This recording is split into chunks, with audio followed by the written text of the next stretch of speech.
Germaniýanyň MAN Group kompaniýasynyň öňkü ýolbaşçylaryň korrupsiýa bilen baglylykda 9-njy dekabrda Müncheniň sudunda serilen işe Türkmenistanyň Türkmennewit kompaniýasynyň öňkü ýolbaşçylaryna 2002-nji we 2007-nji ýyllaryň aralygynda berilen ençeme millionlyk para degişli. Bu barada Azatlyk radiosyna Müncheniň prokuraturasynda aýtdylar. Hususan da prokuraturanyň maglumatyna görä Türkmennewitiň öňkü ýolbaşçysy Sapar Mehmet Weliýewiň gözegçiligindäki hasaplara German kompaniýasy tarapyndan para hökmünde 8,4 milyon euro geçirilipdir. Muňa derek MAN kompaniýasy onlarça milyon euroluk kontraktlara eýe bolupdyr. Azatlyk radiosu 2017-nji ýylyň oktyabr aýynda Weliýewiň türmede ýoğulanlygyny habar berdi. Müncheniň baş prokuraturasynyň Azatlyk radiosynyň sowallaryna beren resmi jogabyna görä 1999-njy ýylyň aprel aýynda Türkmenistanyň şol wagtky prezidenti Sapar Murat Niýazowyň karary bilen Türkmennewit döwlet konsernine Germaniýanyň MAN korporasiýasynyň düzümine girýän MAN GmbH Öl Gaz GmbH kompaniýasy bilen umumy bahasy 233 milyon german markasyna barabar şertnama baglaşmagy ruhsat berilipdir.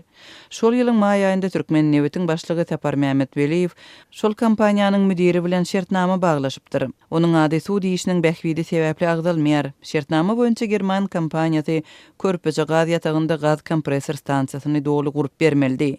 9-njy dekabrda kompaniýanyň 69 ýaşly öňkü ýolbaşçysy oňa 2011-nji ýylyň 8-nji dekabrynda ýönkelen aýplamalaryň esasynda Münchende sud edildi. Azatlyga sud edilýäniň ady ma'lum bolsa da biz onuň günäsiniň entek subut edilmänligi sebäpli adyny agdamakdan saklanýarys.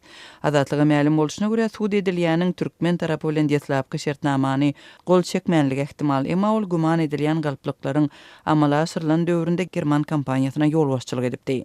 Azatlyga gowşan maglumatlary görä sud işiniň garamagyna 2016-njy ýylyň 7-nji oktýabrynda başlandy. Emma sudyň başlanmagyndan soň sud edilýäniň saglyk ýagdaýy yaramazlaşypdyr we munyň bilen baglylykda dinlenşik izat etdirilipdir. Sudyň duşenbe güni geçirilen dinlenşiginde sud edilýän adam kanuny bozmalary gyýdaklaryny tasdiklapdyr. Deutsche Zeitung gazeti onuň Türkmenistanda korrupsiýa adaty zatdy diýip aýdan söýlerini setirleýär.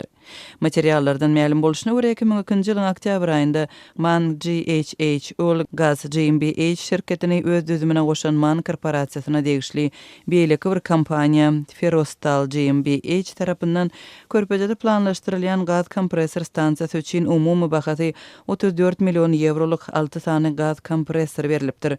Hut şu kompressorlaryň berilmegi baradaky gepleşikleriň dowamında kararlary kabul etmäge jogapkar türkmen resmiýetleri şertnamada görkezilen bahadan 5% möçberinde para garaşýandyklaryny duýdurupdyr. Şonda German kompaniýasynyň jogapkar wekilleri türkmenleriň pul soramagyna jogap hökmünde harajatlaryň sanawyna şertnamanyň umumy bahasynyň 6 we 10% aralygyny emile getirýän ýöriýte komissiýa atly bir bölümi goşupdyr. Marvel aýtynda hususy dukanlaryň ýapylýan wagtyna gözegçilik güýçlendirilip, raýatlaryň giýje saat 20:00-dan soň hereket etmek mümkinçiligi çäklendirildi. Azatlyk radiosynyň habarçysy bilen söhbetdeş bolan polisiýa işgärleri munyň sebäplerini ýetip gelýän bayramçylyklaryň öňýanynda howpsuzlyk çäreleriniň güýçlendirilmegi bilen düşündirýärler. Hepdäniň birinji gününden bäri Marynyň etraplarynaky we şäheriň içindäki dukanlar saat 21:30-a çenli işlemeli edildi. Polisiýa işgärleri şondan soň açyk bolan dukanlara jerime salýar. Öň dukanlar saat 20:00 hatda ondan da giýjirek wagta çenli açyk bolýardy diýip howpsuzlyk aladalar sebäpli gidlinlik şertine söhbetdeş bolan habarçy 10-njy dekabrda gurrun berdi. Mundan başga giýje saat 20:00-dan soňra şäherde aýlanyp ýören ýa-da goňşy golamlar bilen jaýyň daşynda oturan raýatlara hem gözegçilik güýçlendirildi. Giýje goňşular bilen jaýyň daşynda oturan 3-4 adam bolsa, polisiýa işgärleri olara öýüňize girin diýip aýdýar. Ýani odalarda ýörep barýan bolsaň, polisiýa maşyny goloýuňa gelip içindäki işgärler aýlanyp ýörmäň öýleriňize gidin diýýärler, ýoksam jerime salynjakdygyny duýdurýarlar diýip habarçy belledi. Onuň sözüne görä polisiýa işgärleri ýolda ýörep barýan içkili ýa-da içkilidir öýdülýän raýatlary polisiýanyň ýol gözegçiligi gullugynyň bölümine alyp gidip jerime ýazýarlar. Adamlar az ýa-da kän içen bolsun tapawdy ýok, olary alyp gidýärler. Şol adamyň howsarlarynyň biri onuň pasportyny eltip 100 manat jerime töläninden soňra onu goýberýärler. Öňler beýle däl edildi. Häzir kafe barlaryň gapysynda hem polisiýa işärleri dur. Adamlar nire seretsek polisiýa bolup dur diýerler diýip habarçy sözüniň üstüne goşdy. Adatlyk radiosu bilen anonim şertde söhbetdeş olan polisiýa işärleriniň birnäçesi güýçlendirilen howpsuzlyk çärelerini 12-nji dekabrda bellenijek halkara bitaraplyk güni we 31-nji dekabrda bellenijek täze ýyl bayram bilen baglanşdyrýar. Bu çäreleriň bayramçylyklardan soň gowşadyljakdygy ýa-da şu bolşuna galdyryljakdygy heniz belli däl diýip polisiýa işärleriniň biri adatlygyň habarçysyna gürrüň berdi. Yerli ýaşaýjylaryň ençemesi howpsuzlyk çäreleriniň güýçlendirilmegine nähili zerurlygyň bolandygyna özleriniň düşünmeýändigini aýdyp öz nägileligini bildirýär. Türkmenistanda bellenýän ýa-da geçirilýän uly bayramçylyklaryň we halkara çäreleriň şeýlede döwlet başçysynyň regionlara edýän saparlarynyň öňýanynda adatça howpsuzlyk çäreleri güýçlendirilýär. Adamlaryň we awtolawlaryň hereketi çäklendirilip, köçelerdäki polisiýa we howpsuzlyk işärleriniň sany artdyrylýar.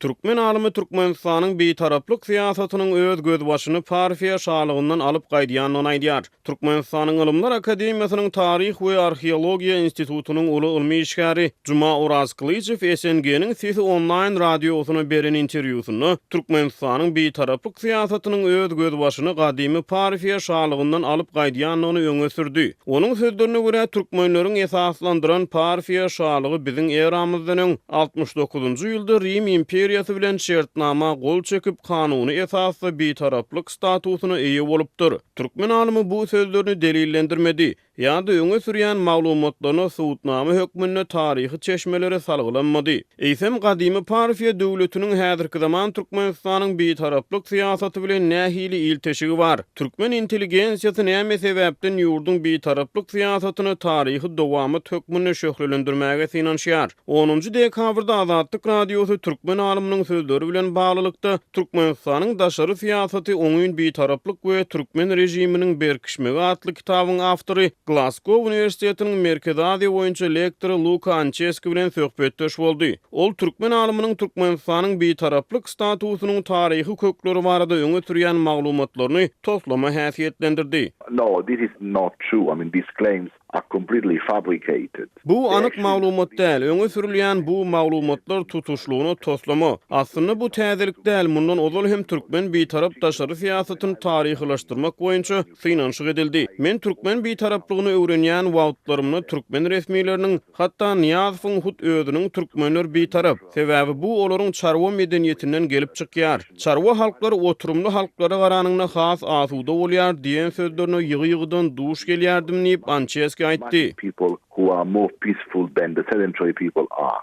Ýöne ol bu öňe sürilýän maglumatlaryň taryhy esasynyň ýokdugyny, olary taryhy çeşmeler arkaly tasdiklamagyň mümkin däldigini aýtdy. Türkmenistanyň döwlet media we medeniýet serişçilerine berilýän taryhy maglumatlarda türkmen halky bilen gadymy partiýa döwletiniň arasyna taryhy baglara salgynanylýar. Türkmenistan 12-nji dekabrda beýtaraplyk bayramyny belleýär. Bu sene 2017-nji ýylda Birleşen Milletler Guramasynyň baş assambleýasyna halkara beýtaraplyk güni diýilip oglan edildi.